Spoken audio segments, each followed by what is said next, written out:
the high traffic areas, so to speak. Underlayers of clothing, particularly linen shirts and shifts, helped absorb sweat and grime, meaning that changing your shirt regularly was about as close to modern hygiene as you were going to get. Your tunic may have been crusty, but your undershirt, freshish. Of course, nobody was fooling themselves into thinking this was proper cleaning. But if water was limited, or if you believed a proper bath might invite the Black Death, this was the safe bet.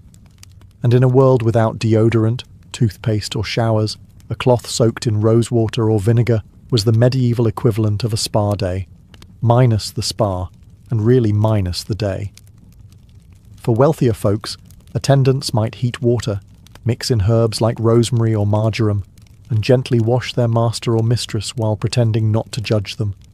Peasants would boil water over a fire, then ladle it out into bowls and do the same, perhaps without the subtle judgment, but definitely with more draft. And if you were a monk, you probably had a better routine than most. Many monastic orders required scheduled washing, even if it was more spiritual than sanitary. Either way, the result was the same. A quick rub-down, a whisper of moisture, and a renewed sense of being just clean enough to not scare the livestock. So no, it wasn't glamorous. But it worked, more or less. At least until you had to ride a horse for 6 hours through mud. If medieval hair had a motto, it would probably be flammable but fragrant. Contrary to popular belief, people didn't walk around with matted bird nests on their heads, at least not intentionally. They did in fact wash their hair.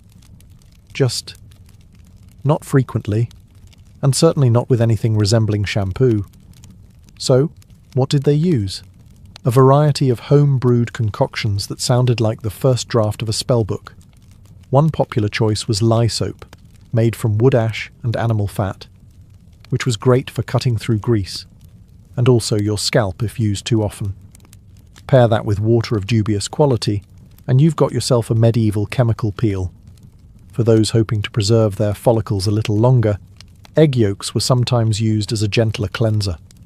And yes, that meant sitting in a freezing hut with raw eggs sliding down your neck while trying to convince yourself this was nourishing.